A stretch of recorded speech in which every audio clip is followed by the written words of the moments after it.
Tosca. You made him happy. You brought him back. I saw that year after year. I mean, it was amazing. And well, I didn't want to go there. But it was amazing how obviously you appeared in the pictures and you wrote more and more stories. We all were wondering, who is this new talent that he's promoting? Then he became his wife, so I understood the whole thing. But you really brought a whole new life to him. And it was wonderful to see that. And I know that you will carry on with his legacy. He called me the Austrian Oak. Always said, Oak. How are you doing, Oak? I said, what?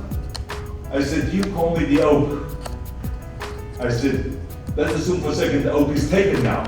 So I cannot call you the oak. Because of your strength. I call you the palm tree. It's the palm tree. Whenever they have the storms, the winds, the hurricanes and all this stuff, those palm trees stay there.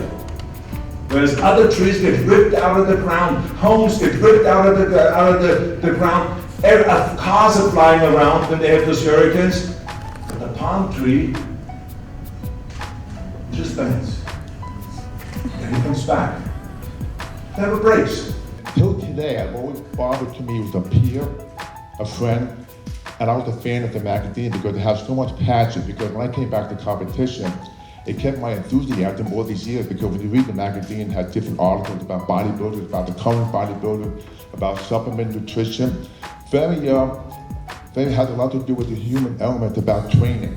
And it's inspirational because I've always been an avid reader of different magazines besides Muscle Fitness, but Bob's magazine had a touch because he had passion. All of us who love bodybuilding, who devoted our lives to fitness, we're so lucky that Bob devoted his life and his life to this sport, because in so doing, he touched millions around the world. You made the dreams happen. You made the goals happen. And together with your perseverance and your core values, you built a publishing empire. But you're up there writing another book, and it's called Hardcore Bodybuilding in Heaven. Good friends are like rare jewels in life, difficult to find and impossible to replace. Godspeed. Going to any sorts of events with Bob, like at the Arnold, I would excuse myself to go to the ladies' room, and women would follow me and throw things over the bathroom door. Please show this to Bob. Please give me this. Please, these are my underwear. Please show this to Bob. He needs to see me. And it was because Bob had the power to take, like me, an ordinary housewife, and turn them into something spectacular. Live the dream. See something in yourself you never saw before. So I knew I was entering a very special place.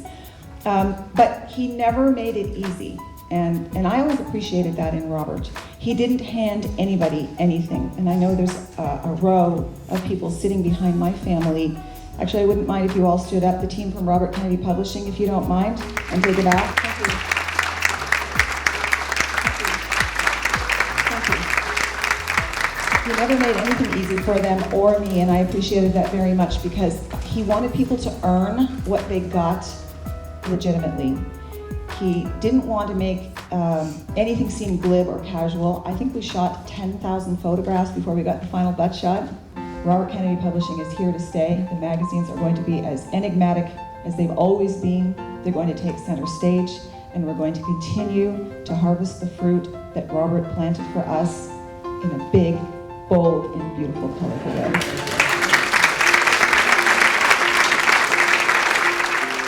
What I loved about him the most was his terrific sense of humor. He was so witty, like all these British people do, and we were always trying to one-up each other with the wit. He's my mentor. He's one of my really good friends, and I still haven't really come to terms with him not being here.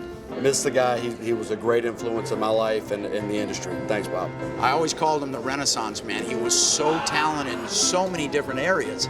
And he believed in me and told me that I could be someone bigger and better than just bodybuilding or just an athlete, and a better father, a better husband.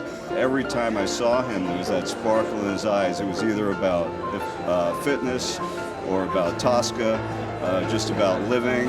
I'm wearing this pink shirt today as a small tribute to Bob. When I say small, we all know Bob, had a real flair for color and style, and he pulled it off like nobody else could. People would hear about his quirky character and they'd say this and that about him. He had these bright clothes on all the time, especially in the 90s.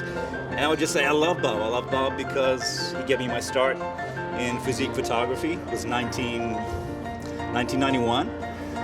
And I sent him a picture of a bodybuilder that I shot. He liked it and he started giving me jobs immediately. The guy was the greatest, and I'll miss him just like everybody else in the game will. And what can I say? It's really sad that he's gone. He was a great friend. On Easter Sunday, Robert expressed that he would like to give this painting to you. He put a lot of thought and love into it. It had been something that he'd been working on for quite a few years, and I think it shows what a great and colorful man he thought you were. So this is a gift for you, and hopefully it'll sit in that beautiful office of yours at San Juan.